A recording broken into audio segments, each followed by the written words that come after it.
Mr. Teddy. Mom, can I please get this teddy bear, please? I'll never ask for another thing.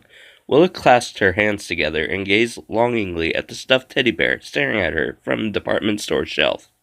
Willa was a collector. She collected stuffed animals, dolls, posters, porcelain eggs, you name it. Every inch of her room was crammed with her collections. Mom, look at him, Willa gushed. Have you ever seen such cute little brown paws? And look at his big round eyes. They're practically glowing. Leaning on the counter, Gina, Willa's 11-year-old sister, started to whine. Mom, no fair. Willa already has enough stuffed animals to fill this whole store. So, Willa shot back, I can't help it if your room is bare, Gina. Gina made a face at her older sister. That's because every chance you get, you beg Mom to buy you something else. Mom, get me this. Mom, buy me that, Gina mimicked. Girls, that's enough, Miss Stewart cut them off. Willa and Gina stared at each other. Willa, you're 12. Aren't you getting too old for teddy bears? Her mother asked. I can't help it, Mom, Willa replied. I want him. He's not like any other stuffed animal I've ever seen. His eyes are weird, Gina commented. They are not, Willa protested, but she knew Gina was right. She could almost feel the bear studying her with those huge eyes of his. Willa, her mother said, there isn't any space left in your room. Where will you put it? I'll put Old Bear on the shelf and sleep with this one, Willa replied. Gina folded her arms. What's wrong with Old Bear? Nothing, Willa told her. I just love this one. She pressed him against her cheek. See how cuddly he is? Please, Mom. Miss Stewart hesitated. Well, Mom, that's not fair, Gina wailed. Willa's always getting stuff. What about my CD player? Gina, a CD player costs a lot more than a teddy bear, her mother answered sharply. That's something you can ask for on your birthday. Mom, please, Willa said, still clutching the bear. Oh, all right, her mother said, sighing. But this is it, understand, Willa? Willa threw her arms around her mother. Oh, thank you, Mom. On the other side of the counter, Willa could see Gina scowling at her. Sometimes I really hate you, Willa, Gina muttered. Willa waved the teddy bear in Gina's face. His name is Mr. Teddy, Gina, she announced. And you'd better be nice to him. As soon as Willa got home, she took Mr. Teddy up to her room to show him around. Here we are, she announced, opening the door. Her room was done all in peach, her favorite color. To the right of the door stood her dresser. On top of the dresser was a porcelain egg collection. Willa gently picked up each egg and told Mr. Teddy where it had come from. Next she showed him all the rock star posters that covered her walls. Then she went through the 2 long shelves above the dresser, crammed with stuffed animals. When she finished with the animals, Willa took Mr. Teddy over to the doll collection in the other corner. Willa had been collecting dolls the longest and had the biggest collection of anyone she knew.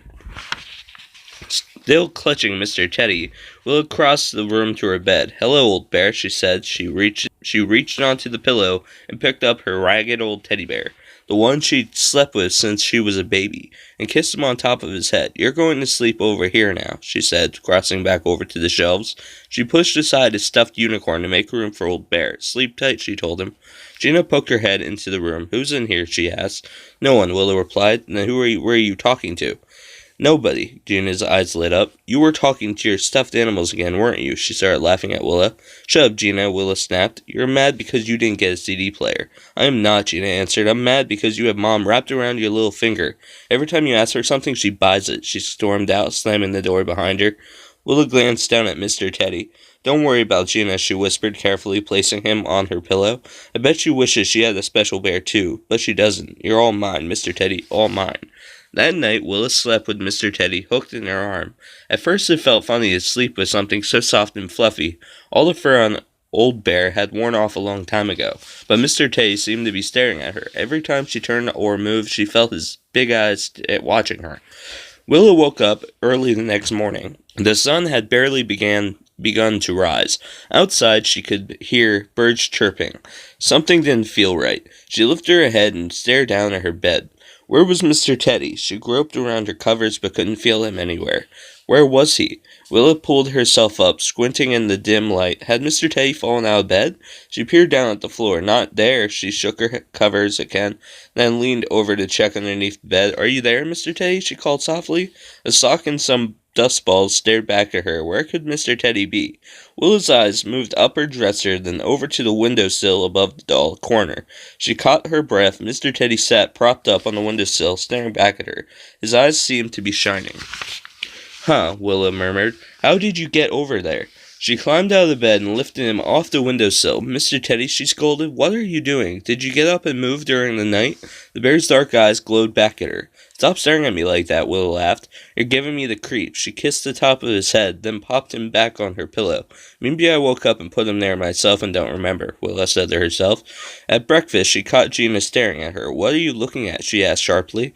"Nothing," Gina smirked. "Did you come into my room last night?" Willow demanded. "No," Gina replied, still smiling. "Why would I?" The next night, before she fell asleep, Willa made sure Mr. Teddy was hooked firmly in the crook of her arm. It took her a long time to fall into a restless sleep. She kept waking up and checking on Mr. Teddy, but he was always right where she left him, in the bend of her arm, watching everything with those big, dark eyes of his. In a funny way, Willa felt as if he were guarding her. She woke up the next morning with a start. Immediately she felt around for Mr. Teddy, gone again. Willa glanced suspiciously at the windowsill. Not there either. She sat up in bed and began to search the room. Her eyes swept over the doll corner, the floor, then moved up the dresser. "Hey you," Willa cried out when she spotted Mr. Teddy on top of the dresser. "What's going on, Bear? What are you doing over there?" She jumped out of bed and hurried over. She gasped when she saw the 2 porcelain eggs. They lay smashed under the big teddy bear. Mr. Teddy's eyes had an evil glow. "Who did this?" Willa demanded. "Who broke these eggs?" Willa tried to think. It couldn't be Mr. Teddy. He didn't climb the dresser and plop down on the eggs. No way. So who could it be? The one person who was jealous of all her stuff. "Gina," Willa shouted furiously. "How could you do this?" Willa stormed into Gina's room, empty. Where was she? Willa stomped back into the hall and stood at the top of the stairs. "Gina, I'm going to get you for this." Her mother appeared at the bottom of the stairs. "Why are you shouting, Willa?" "Where's Gina?" "She left early for school," her mother said. "Remember, she has chorus practice." Willa clenched her fist. "Wait till she gets home tonight," she growled. "She'll be singing a sad song when I get through with her." That afternoon, Willa paced the front hall, waiting for Gina to return home. She paced back and forth, checking out the window every time she passed it. Finally, she saw Gina coming up the front walk. She angrily pulled open the front door to greet her. "I know it was you who smashed my porcelain eggs last night," Willis uttered in a shaky voice. She blocked Gina's path. Gina pushed her aside. "What are you talking about, Willa? Are you totally losing it?" "You know what I mean," Willa insisted. She followed her sister to the stairs. "You broke my best eggs for no reason. Then you moved Mr. Teddy onto the dresser to make it look like he did it. What a sick, stupid joke." Gina stopped. "I really don't know what you're talking about." "Me do too," Willa snapped. "It had to be Gina. Who else could it be?" "You're just trying to get me in trouble with Mom," said Gina. "Leave me alone, Willa. I'm warning you." Later, when Willa went to bed, she shoved Mr. Teddy all the way under the covers. "I want you to stay down there tonight, okay?" she told him. She curled her body around his, then pulled her covers up to her neck. Nobody could get Mr. Teddy out now, Willa thought. At least not without waking her up. But Willa was wrong. The moment she woke up the next morning, Willa reached under the covers for Mr. Teddy. Gone again. "Huh," Willow sat up, wide awake. "What's going on?" She let out a shriek when she saw her dresser. The drawers had all been pulled out and turned upside down. Her clothing had all been strewn in clumps and piles over the floor. Angrily hurling herself out of bed, Willa kicked aside a pile of t-shirts. "Gina," she shrieked, "I'm going to murder you for this." Glancing up, she saw Mr. Teddy. He grinned at her from the dresser top. Willis grabbed him. "Why is this happening to me?" she screamed. "Tell me this is a dream." Mr. Teddy's eyes glowed brighter. Willa heaved him onto the bed. She flew down the stairs and burst into the kitchen. Gina was eating a bowl of cereal. "Why did you do it, Gina?" Willa demanded, clenching her hands into tight fists. Why did you sneak into my room and mess it all up?" And Gina gazed up from her breakfast. "I haven't been near your room, honest." A grin broke out on her face.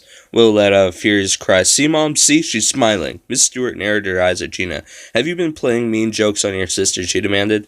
No way," Gina screamed. "Why are you blaming me for something I didn't do? I just smiled because it's funny. But I didn't do anything, really." Willis stared hard at Gina. "I know you're lying," she said softly. "You're a liar, Gina. A total liar." "I am not," Gina shouted. She scrapped her chair back from the table and jumped up. "You're the liar," she told Willia. "You're just trying to get me in trouble for no reason." She turned and stormed out of the kitchen. "Stay out of my room, Gina," Willa called after her. "You'll be sorry, I mean it, I really do." That night, before climbing into bed, Willa shoved her dresser up against her door. There, she said, pressing Mr. Teddy's soft body against her arm. That should keep Gina out of here. What do you think, Mr. Teddy? Mr. Teddy's round black eyes glowed back at her. She slept restlessly again that night, feeling hot. She kicked off her covers. She turned on to one side and then the other. She had strange nightmares. When she woke up in the next morning, before she opened her eyes, she reached out for Mr. Teddy. Gone. Willow's eyes shot open. She screamed. The dresser had been pushed to the middle of the room. She sat up, her heart pounding. My room, she murmured. Swallowing hard, she stood up and gazed around her room. Her posters, they had all been ripped from the walls and crumpled onto the floor. Willow's eyes moved to the shelves, to her stuffed animals. A cold, sick feeling spread through her stomach.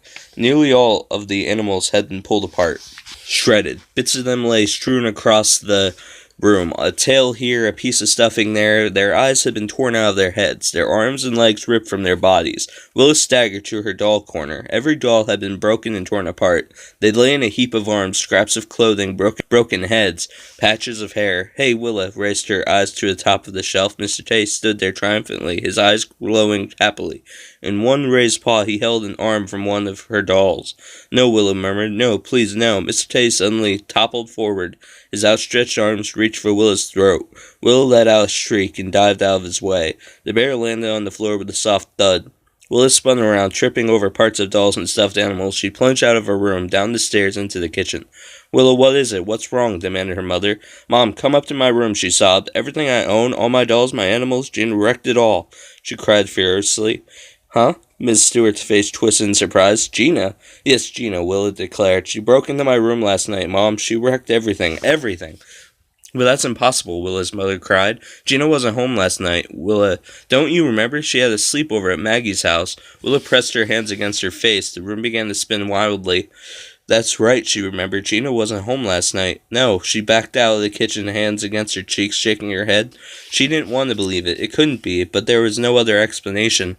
She ran blindly up the stairs. She grabbed Mr. Teddy off the floor. His eyes glowed up at her as Willa frantically ripped him to pieces. It was you after all, wasn't it? She cried, tearing off his arms, pulling on his white stuffing, letting it fly over the room. It was you. With a cry of fury, Willa tore off Mr. Tay's head. I hate you, she shrieked. She tossed the head out the open window. Evil thing, now you're gone. You can do no more evil. Gasping for breath, her heart thudding, Willa stumbled across the room and pulled raggedly Old Bear off the shelf. She hugged him tightly. You're all I've got left, Old Bear. Everything else was destroyed by that evil thing. She clutched Old Bear gratefully. From now on, it's just you and me. Willa didn't see the pleased smile form on Old Bear's mouth. She didn't see his eyes begin to twinkle merrily. Next time, Old Bear thought to himself, maybe you won't be so quick to get rid of me, Willa. Maybe you've learned your lesson. You can't put me away on the shelf, not me. I'm your bear, and I'm going to be with you for the rest of your life.